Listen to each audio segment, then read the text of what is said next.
వే gold trusted gold buyers మీరు తాకట్టు పెట్టిన బంగారాన్ని విడిపించి ఈ రోజు ఉన్న మార్కెట్ ధరకు కొనబడను. అయోధ్య రామ మందిరం విరాళాల కేసులో మరో ట్విస్ట్ వెలుగులోకి వచ్చింది. విరాళాల చోరీతో పాటు ఆలయ ఉద్యోగాల దందా వెలుగులోకి రావడం కూడా ఒకంత సంచలనంగా మారింది. ఇప్పటికే అయోధ్య దేశవ్యాప్తంగా చర్చల్లో నిలిచింది. డబ్బులు తీసుకుని ఆలయంలో ఉద్యోగాలు ఇచ్చినట్లుగా కూడా విచారణలో ఎవరైతే అరెస్ట్ చేశారో వారి నుంచి కీలక సమాచారాన్ని పోలీసులు అయితే రాబట్టారు.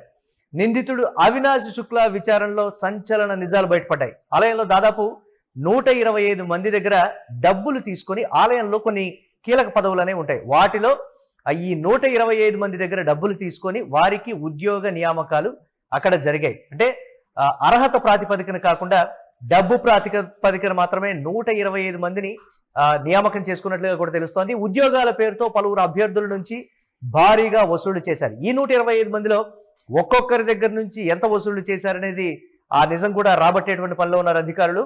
అయితే నియామకాల అక్రమాల్లో అనుకల్ప్ లవకుశ్ మిశ్రాలదే కీలక పాత్ర. ఈ ఇరువురు కలిసి అటు విరాళాలని మాయం చేయడంలో కావచ్చు, లేకపోతే ఉద్యోగాలు ఇవ్వడంలో దీనికి సంబంధించి డబ్బులు తీసుకొని ఉద్యోగ నియామకాలు సృష్టించారు. ఈ రెండు ప్రస్తుతానికి వెలుగులోకి వచ్చాయి. ఇంకా ఎన్ని వెలుగులోకి రావాలి అనేటువంటి మాట, ఎవరి ఆదేశాలతో ఈ నియామకాలు జరిగాయి తేల్చేటువంటి పనులు అయితే పోలీసులు ఉన్నారు. కానీ దీని వెనుక ఒక బడా వ్యక్తి ఉన్నాడు. ఇది అక్కడ ప్రస్తుతం అయోధ్య విషయంలో చోటు చేసుకున్నటువంటి చర్చ. ఒక బడా రాజకీయ నేత వెనకుండి ఇదంతా చేయించారని కూడా జోరుగా చర్చ జరుగుతోంది. ఎవరా రాజకీయ నేత, ఎవరున్నారు దీని వెనుక అనేది కూడా పోలీసులు విచారణ చేస్తున్నారు. రామ మందిరం విరాళాల చోరీ కేసులో ఇప్పటికే 8 మంది అయితే అరెస్ట్ అయ్యారు. త్వరలోనే అయోధ్య కేసులో మరికొందరు అరెస్ట్ అయ్యేటువంటి ఛాన్స్. యోగి ఆదిత్యనాథ్ చెప్పినటువంటి మాట పదే పదే గుర్తు చేస్తున్నారు. యోగి చెప్పారు, ఈ కేసుకు సంబంధించి విచారణ వేగవంతం చేసింది. భారతీయ జనతా పార్టీ అధినాయకత్వం కూడా ఈ కేసును చాలా సీరియస్ గా తీసుకుంది. ఇప్పటి వరకు విరాళాలకు సంబంధించి నగదు, నగలు, వెండి, ఇతరత్ర వస్తు రూపేణా వచ్చినవి ఎన్ని మాయమైపోయాయో, అలాగే వారిని అదుపులోకి తీసుకొని విచారిస్తున్నటువంటి నేపథ్యంలో వెలుగు చూసినటువంటి మరొక కీలకమైనటువంటి ఒక స్కామ్. 125 మంది దగ్గర డబ్బు తీసుకొని ఉద్యోగాలు కల్పించారు అనంటే అది కూడా కొన్ని కోట్ల రూపాయల్లో స్కామ్ ఉండేటువంటి అవకాశం ఉంది. ప్రస్తుతానికి 2 స్కామ్లు వెలుగు చూశాయి. ఇంకెన్ని స్కామ్లు వెలుగు చూస్తాయో.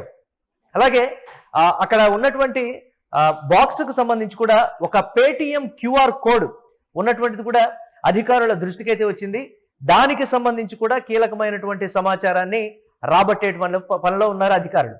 ఎస్బీఐకి సంబంధించి కొంతమంది అకౌంటబిలిటీకి సంబంధించి కావచ్చు, లేకపోతే ఇతరత్ర స్కామ్లలో వారు ఇన్వాల్వ్ అయి ఉన్నారు. ఇది అక్కడ చెప్తున్నటువంటి మాట. అయోధ్య రామ మందిరం విషయంలో దేశవ్యాప్తంగా మందిరం నిర్మాణం జరిగిన తర్వాత, బాలరాముడి ప్రతిష్ఠ జరిగిన తర్వాత ఏ స్థాయిలో అయితే ఫేమస్ అయిందో అదే స్థాయిలో రామ మందిరం అభాసు పాలైంది. ఇది ప్రస్తుతం అక్కడ జరుగుతున్నటువంటి చర్చ. 100 కోట్ల రూపాయల విరాళాలు మాయమవడం ఇదొక స్కామ్ అయితే, 125 మంది దగ్గర డబ్బు తీసుకొని వారికి ఉద్యోగ నియామకం అనేది అక్కడ జరిగింది. ఇది వెలుగులోకి వచ్చినటువంటి మరో స్కామ్. అలాగే దీనికి సంబంధించి అయోధ్యలో ఉన్నటువంటి కొన్ని వస్తువులు కావచ్చు, నిత్యం ఆలయానికి సమకూర్చేటువంటి కొన్ని వస్తు రూపేణ వచ్చేటువంటివి కావచ్చు, ఆ కాంట్రాక్టుల విషయంలో, ఆలయానికి సంబంధించి ఉన్నటువంటి ఇతర కాంట్రాక్టుల విషయంలో కూడా కొన్ని కోట్ల రూపాయల కుంభకోణం జరిగింది.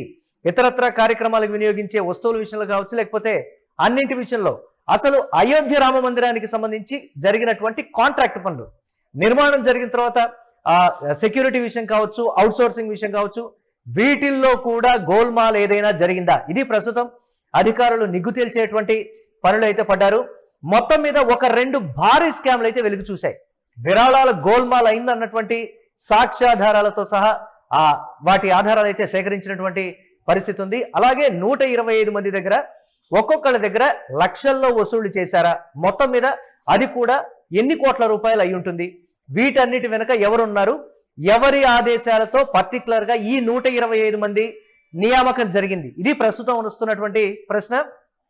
ఖచ్చితంగా కొంతమంది బడా రాజకీయవేత్తలు దీని వెనుక ఉన్నారు, ఇది వస్తున్నటువంటి అనుమానం. యోగి ఆదిత్యనాథ్ క్లియర్ గా చెప్పారు, ఎంతటి వారున్నా, ఎవరున్నా, ఏ స్థాయి వ్యక్తి ఉన్నా, వారి వెనుక ఎవరున్నా వారిని వదిలిపెట్టేటువంటి పరిస్థితి లేదు. బాలరాముడి సొమ్మును తిన్నటువంటి వారి దగ్గర నుంచి ప్రతి రూపాయిని కక్కిస్తాం. ఎవరు బాధపడాల్సినటువంటి పరిస్థితి లేదు, ఆందోళన చెందాల్సినటువంటి అవసరం అసలే లేదు. నేను చెప్తున్నాను, నమ్మండి, భరోసా ఇవ్వండి. కానీ రాజకీయ పరంగా భారతీయ జనతా పార్టీకి ఈ అంశం ఏ స్థాయిలో డ్యామేజ్ ని క్రియేట్ చేసిందో తెలిసిందే. ఇప్పటికైనా సరే దీని వెనుక ఎవరున్నారో ఆ నిందితుల్ని కఠినంగా శిక్షించాలి. ఎంతో కొంత రాజకీయంగా కూడా కొన్ని ఇబ్బందులు తప్పేటువంటి పరిస్థితి అయితే ఉంటుంది.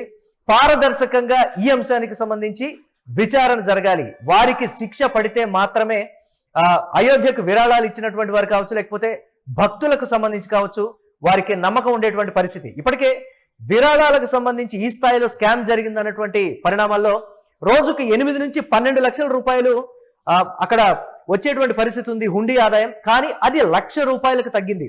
ఇది ట్రస్ట్ వెల్లడించినటువంటి సిచ్యువేషన్. పూర్తి స్థాయిలో అంటే వస్తున్నటువంటి భక్తుల సంఖ్య తగ్గలేదు, కానీ అక్కడ వస్తున్నటువంటి విరాళాలు కావచ్చు, హుండీకి వస్తున్నటువంటి ఆదాయం ₹1,00,000 తగ్గిపోయింది అని అంటే మనం ఇచ్చేటువంటి ప్రతి రూపాయి కూడా బాలరాముడికి నిజంగా దక్కుతుందా, లేకపోతే వేరొకరి ఖాతాల్లోకి వెళ్తుందా? ఇది భక్తులకు ఉన్నటువంటి అనుమానం. ఎట్టి పరిస్థితుల్లో 15 నుంచి 20 రోజుల్లో ఈ అంశానికి సంబంధించి తేల్చేస్తాం. ఇది యోగి ఆదిత్యనాథ్ చెప్పినటువంటి మాట. ఒకంత భక్తులు అయితే నమ్మకం ఉంది. ఇప్పటికే పోలీసులు విచారణను వేగవంతం చేశారు.